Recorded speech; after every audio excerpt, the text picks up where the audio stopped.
Capítulo 28. En este tiempo grande y santo en el que habéis entrado, rezad de un modo especial por aquellos que todavía no han experimentado el amor de Dios. Mensaje de Nuestra Señora del 2 de enero del 2000. Los primeros años del nuevo milenio trajeron una esperanza renovada, pero también las muertes de 3 personas que habían sido parte importante de mi vida.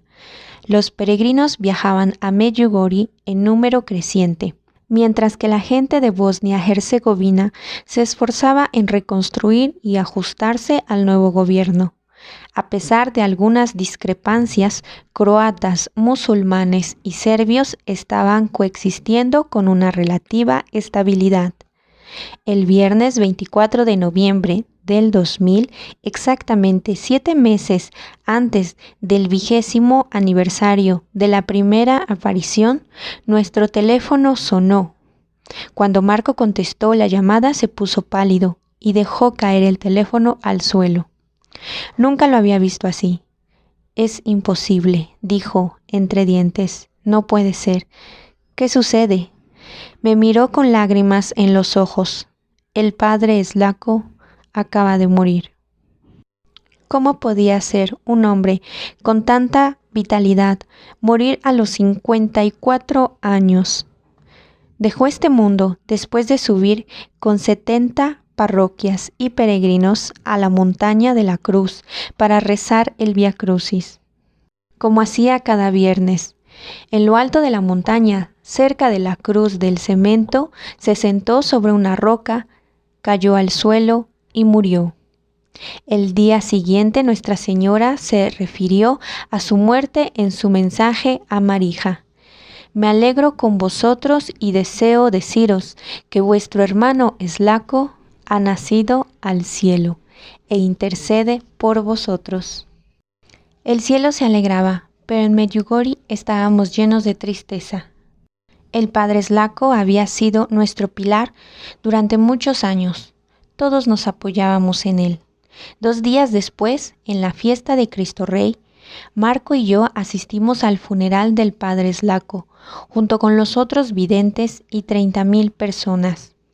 Era extraño ver el cuerpo del padre Slako en el ataúd abierto, pero el aspecto sereno de su rostro me consolaba. Por fin pudo descansar.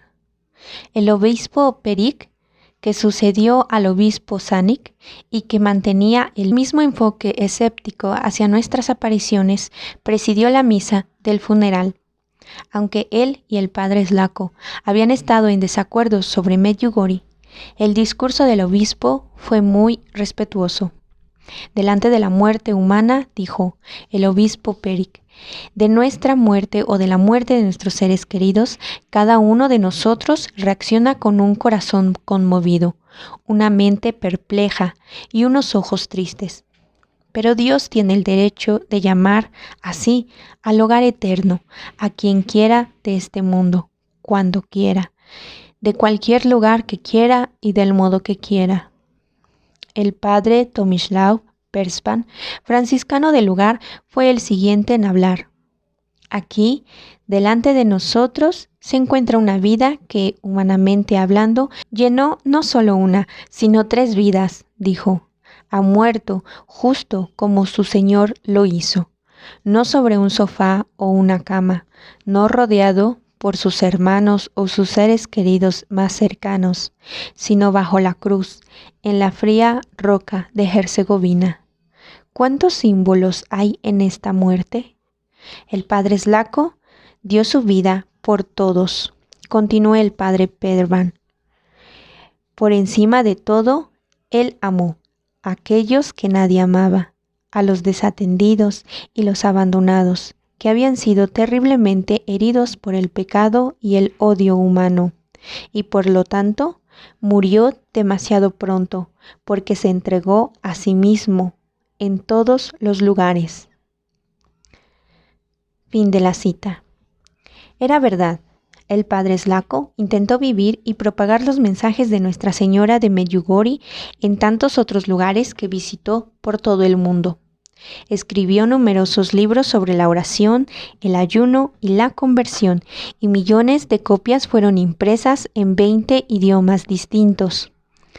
Jacob habló en representación de nosotros 6 los videntes.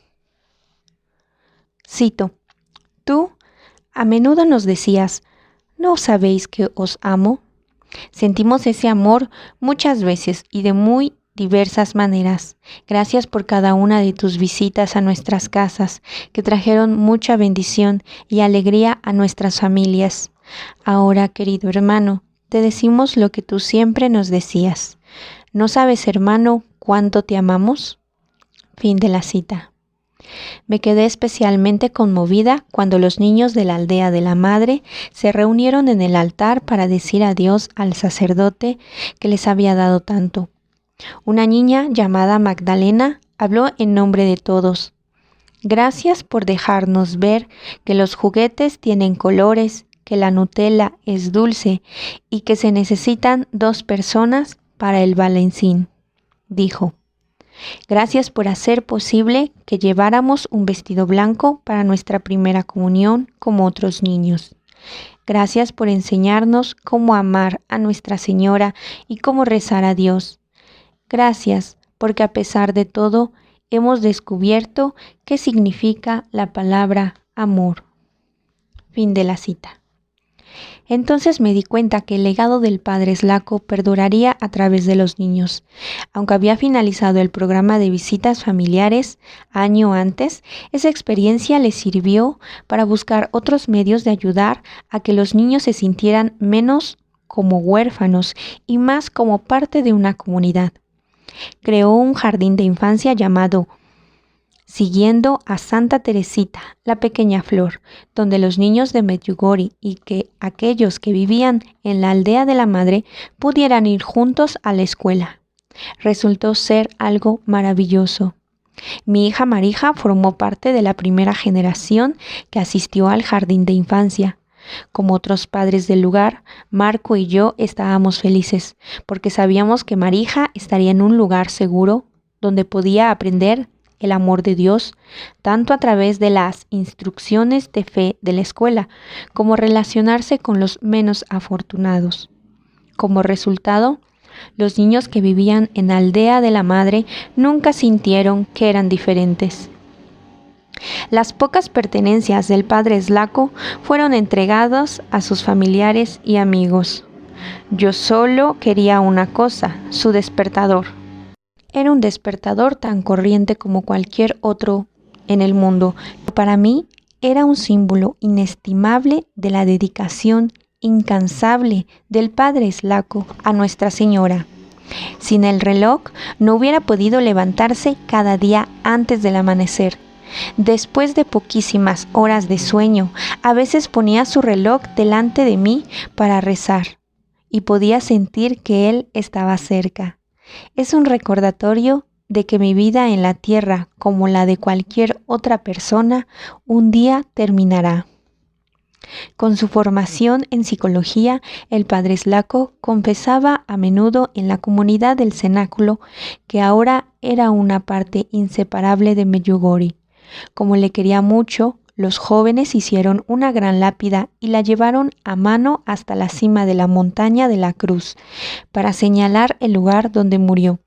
Incluso uno de los miembros de la comunidad habló en el funeral del padre Slako, diciendo: gracias por proteger la vida, por irradiar la paz y amor, por tener siempre tiempo para charlar.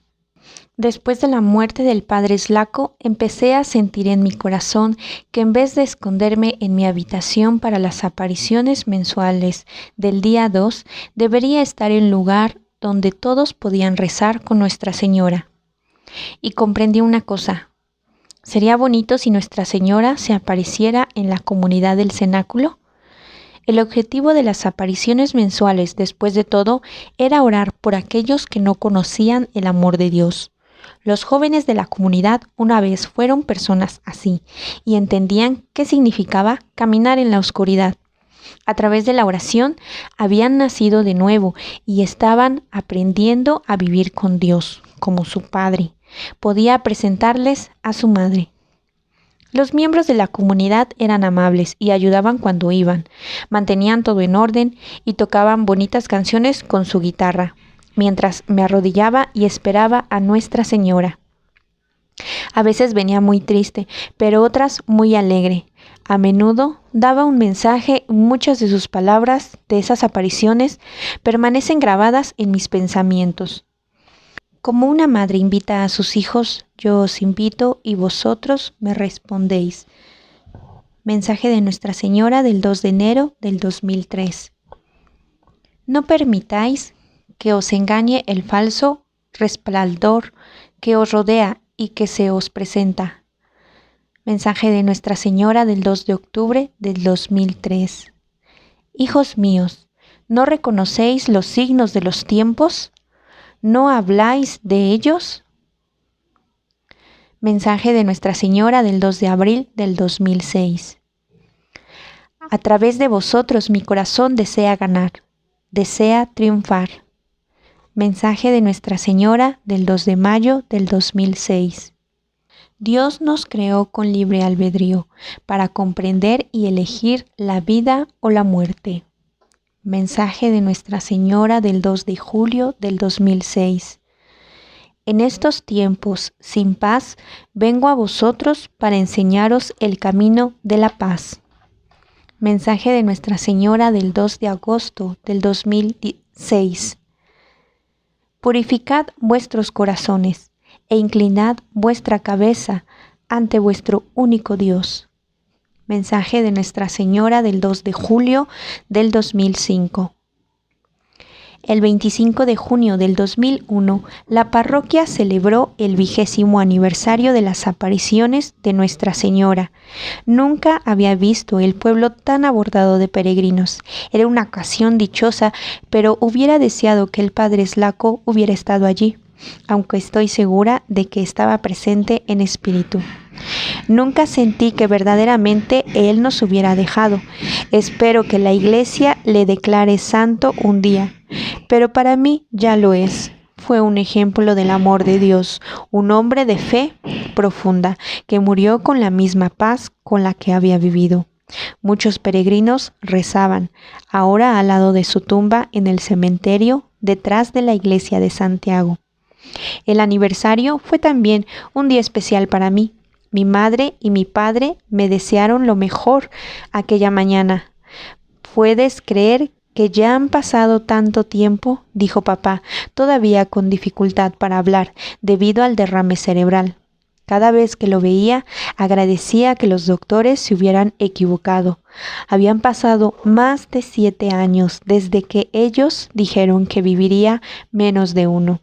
Sin embargo, cada vez que recibía una llamada, cuando estaba fuera de casa, me preocupaba que fuera por él. Marco, Marija y Verónica me compraron un ramo de flores en el día del aniversario, lo que se había convertido en su tradición.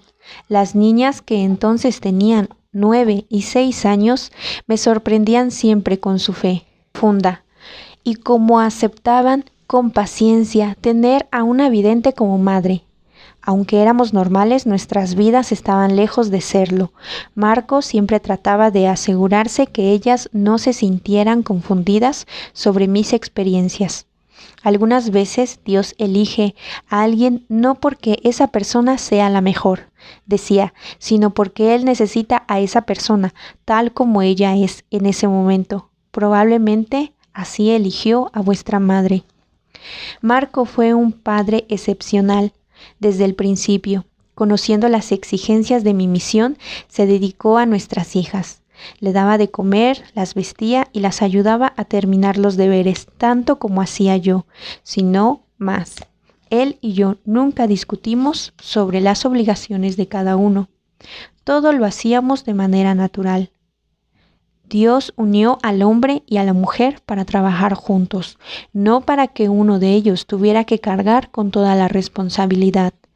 Por entonces, la gente que defendía tradiciones sagradas como el matrimonio y la fe eran vistas a menudo como retrógradas e ignorantes. En cambio, yo creo que personas como estas son las que están salvando al mundo. Cuando nos tocó enseñar a Marija y a Verónica sobre la fe, nunca les predicamos o les obligamos a hacer algo que no querían. Incluso cuando eran bebés, estaban con nosotros en la sala, cuando rezábamos el Santo Rosario. Los bebés, por supuesto, no entienden, pero escuchan. Como mínimo la paz que llena la sala durante la oración entra en ellos. En algún lugar, en lo profundo, recuerdan. Nunca compramos un juguete o una película para niños con el propósito de tenerlas entretenidas. Siempre jugábamos o la veíamos con ellas, y Marco era un padre especialmente presente con Marija y Verónica. Quizá Marco y yo, sin saberlo, habíamos llegado a parecernos a mis propios padres. Normalmente él bromeaba y reía con las niñas, mientras que yo era quien solía poner las reglas y prohibir las cosas. Una vez, cansada ya de alzar la voz para conseguir que Marija y Verónica siguieran mis instrucciones, decidí ver si imitando a Nuestra Señora, la Madre Suprema, conseguía mejores resultados. Su habitación era un completo desorden. Cuando las encontré jugando allí, cerré mis ojos y me imaginé la dulce voz de Nuestra Señora. «Hijas», dije suavemente, «por favor, limpien su recámara». Volví al cabo de una hora y la habitación estaba más desordenada que antes. «Hijas», dije con ternura, «me harían muy feliz si ahora limpian su habitación».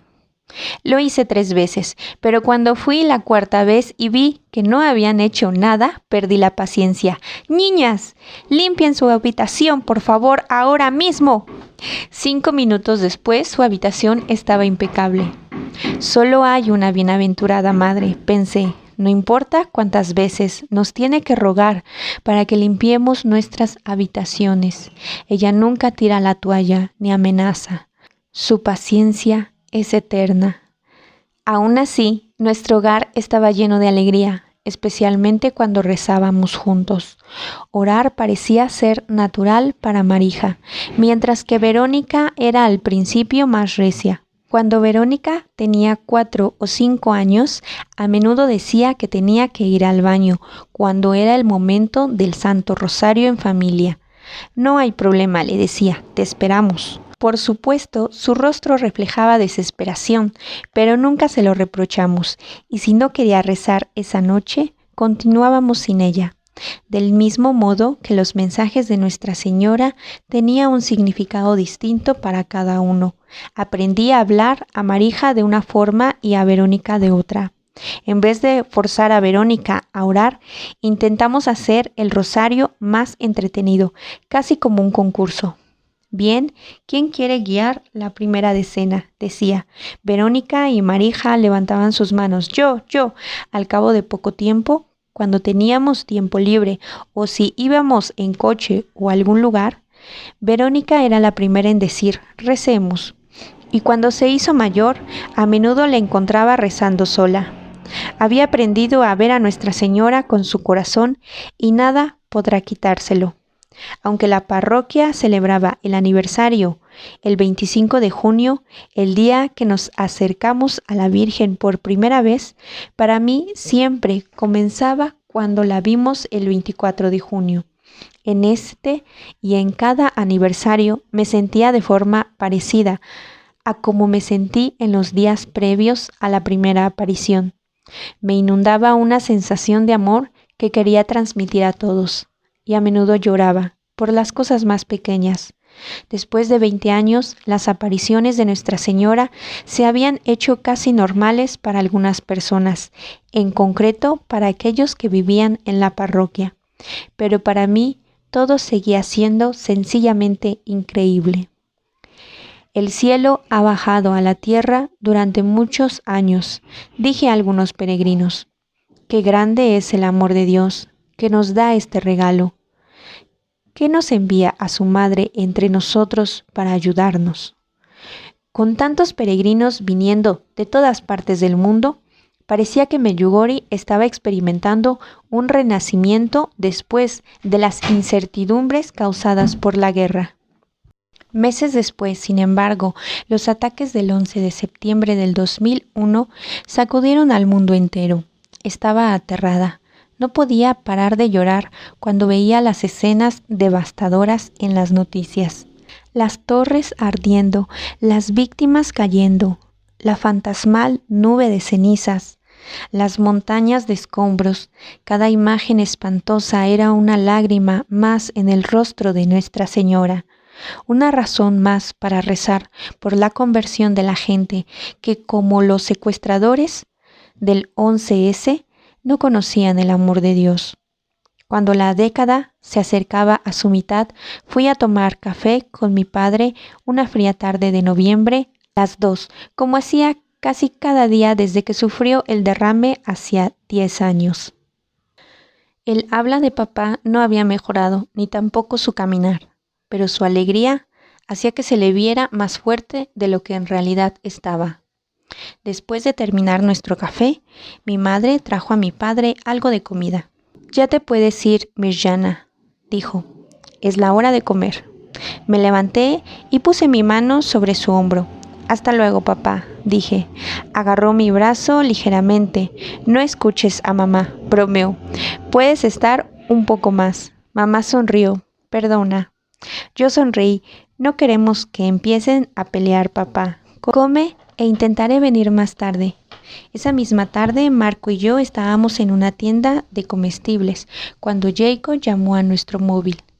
«El tío está enfermo», dijo. «Pienso que se está muriendo. Ven rápido». Pensé que estaba hablando de nuestro tío, Andrija, pero Jacob explicó que no estaba hablando de nuestro tío, hablaba de su tío, es decir, mi papá. Marco y yo corrimos hacia la casa de mis padres. Había médicos a su alrededor cuando llegamos, pero no pudieron hacer nada. Murió al cabo de 10 minutos, como si hubiera estado esperándome. En ese momento todo se oscureció. Sentí confusión, como si estuviera en un sueño. ¿Cómo podía haberse ido mi padre? Corrí a mi habitación y cerré la puerta con llave. Los primeros días de las apariciones me habían condicionado a cargar sola con mis sufrimientos. Apenas recuerdo su funeral. Sentía como si lo estuviera viendo desde fuera de mi cuerpo, como si alguien distinto estuviera recibiendo las condolencias en mi lugar. Días después, siempre que se acercaba la tarde, yo me preparaba para ir a tomar el café con mi padre, pero luego me daba cuenta de que ya no estaba allí. Como es costumbre, vestí de luto durante todo un año, y en verdad es que no tenía ganas de ponerme otro color. Ver a Nuestra Señora no me excluía de hacer el duelo como cualquier otra persona. Todos queremos tener cerca a nuestros seres queridos para siempre. Y yo había estado tan unida a mi padre que sentí como si una parte de mí se hubiera ido. Pero Jesús dijo: «Bienaventurados los que lloran, porque serán consolados». San Mateo capítulo 5, versículo 4. Mirándolo desde la perspectiva de la eternidad, era como si mi padre y yo hubiéramos estado en la planta baja del edificio de nuestro apartamento, y él hubiera sido el primero en coger el ascensor antes de que yo me dé cuenta. El ascensor bajará para mí, como hará para cada persona, y me encontraré a mi padre esperando arriba. Como Nuestra Señora dice, la vida es pasajera como una flor. Los días posteriores a su muerte intenté pensar en todos los tiempos felices pasados con mi padre en Sarajevo, y cómo hacía que me sintiera siempre protegida y amada. En poco tiempo y con mucha oración recuperé la paz. Nunca vi a mi padre durante una aparición después de su muerte, ni le pregunté a Nuestra Señora sobre él, pero sus apariciones y mensajes me dieron recuerdos momentáneos del paraíso que había sido su casa.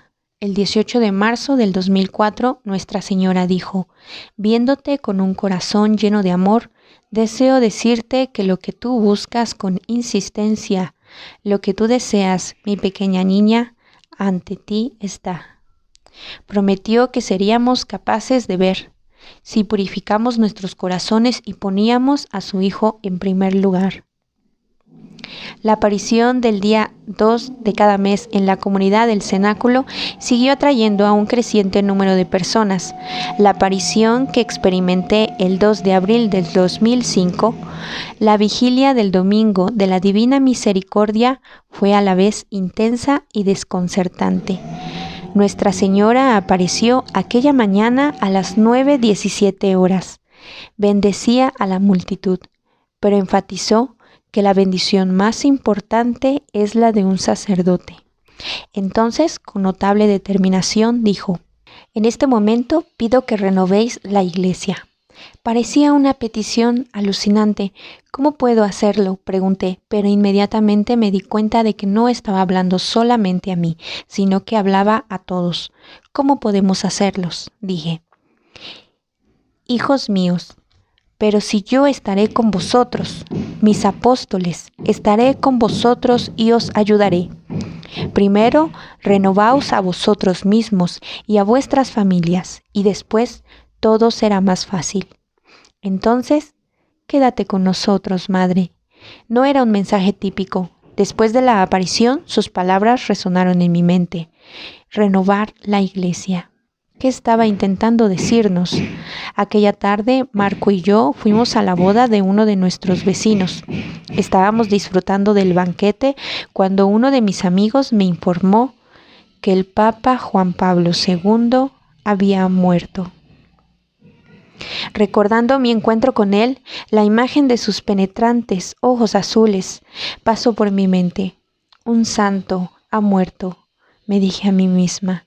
Estaba demasiado emocionada para quedarme en el banquete, así que Marco me llevó a casa. Encendimos 2 velas y pusimos una en el afeizar de nuestra ventana y la otra sobre la mesa de la sala de estar, y luego nos arrodillamos y rezamos. En medio del silencio y de la temblorosa luz de la vela, Dios me dio paz y un pensamiento consolador. Juan Pablo había muerto aquí en la tierra, pero era su cumpleaños en el cielo. Su misión había terminado. 2 años antes de que muriera, el 8 de diciembre del 2003, solemnidad de la Inmaculada Concepción, el Papa Juan Pablo II leyó una oración que había compuesto para pedir la paz del mundo. «Reina de la paz, ruega por nosotros», dijo. «Madre de misericordia y de esperanza, consigue para los hombres y mujeres del tercer milenio el regalo precioso de la paz. Paz en los corazones y en las familias, en las comunidades y entre los pueblos». Hay muchos ejemplos en los que las palabras del Papa parecen repetir las de Nuestra Señora, como si ambos hablaran el mismo lenguaje celestial. Madres e hijos a menudo lo hacen. El 1 de mayo del 2011, el Papa Benedicto XVI beatificó a Juan Pablo II y 3 años más tarde, el 27 de abril del 2014, el Papa Francisco lo canonizó. El hombre amable que había conocido hacía casi 30 años era ahora un santo oficial de la Iglesia Católica. Personalmente, creo que el Espíritu Santo nos da el Papa que necesitamos para los tiempos que vivimos. Así como en el mundo necesitaba un Juan Pablo II y Benedicto XVI, también ahora necesitamos al Papa Francisco. Rezo por el Santo Padre cada día para que Dios le proteja y le ayude a llevar la carga pesada de su misión. Como aquellos antes de él, nos guía y enseña la fe, hablando el mismo lenguaje de nuestra Madre. La elección del nombre del Papa me recuerda cuando Jesús pidió a San Francisco que reconstruyera su iglesia, similar a la que Nuestra Señora pidió justo antes de que Juan Pablo II muriera. Poco tiempo después de ser elegido, el 13 de marzo del 2013, Francisco pidió al patriarca de Lisboa a consagrar su pontificado a Nuestra Señora de Fátima, de su fiesta el 13 de 2013. Después se eligió el 13 de octubre del 2016 el 96º aniversario de la aparición en Fátima para consagrar al mundo al Inmaculado Corazón de María. A petición del Papa Francisco, la estatua de la Bienaventurada Madre que contiene la bala que casi mata a Juan Pablo II en esa ocasión. El Santo Padre también invitó a las delegaciones de los principales lugares de aparición aprobadas por la Iglesia, así como de uno que no está todavía aprobado, Medjugorje. Nuestro sacerdote, el Padre Marinko Sakota, llevó a unos grupos de parroquianos a Roma para este acontecimiento. El propio Padre Marinko es un fruto de Medjugorje. De hecho, atribuye su sacerdocio a Nuestra Señora, así como el Padre Slako, que de diversos modos fue su mentor. En su oración a la Bienaventurada Madre, el Papa Francisco dijo: con renovada gratitud por tu maternal presencia, unimos nuestras voces a la de todas las generaciones que te han llamado bienaventurada. Celebramos en ti el gran trabajo de Dios que nunca se cansa de inclinarse con misericordia hacia la humanidad, afligida por el mal y herida por el pecado para curarla y salvarla. Fin de la cita. Los que visitan mi casa a menudo me preguntan sobre el par de elegantes zapatos de piel que conservo en una vitrina. Los vi por primera vez justo antes de una aparición en la comunidad del cenáculo, más o menos un año después de que el Papa Juan Pablo II muriera. En los momentos que preceden la llegada de Nuestra Señora, es como si mi mente estuviera en otro mundo, y cuando vi esos zapatos delante de mí y cerca de la estatua de la Bienaventurada Madre, me quedé confundida. La gente a menudo deja rosarios, peticiones, flores delante de Nuestra Señora, pero ¿quién podía dejar un par de zapatos? Cuando Nuestra Señora apareció, por supuesto, me olvidé de ello. Después de las apariciones, un hombre que había sido un íntimo amigo del Papa Juan Pablo II se acercó a mí. Me pidió que no revelara su identidad y tuvo suerte, porque soy una experta en guardar secretos. El hombre me dijo que Juan Pablo II siempre había querido venir a Medjugorje, pero como Papa nunca le fue posible. Así que un día le dijo al Papa bromeando: si tú no logras ir a Medjugorje, entonces iré yo y llevaré allí tus zapatos.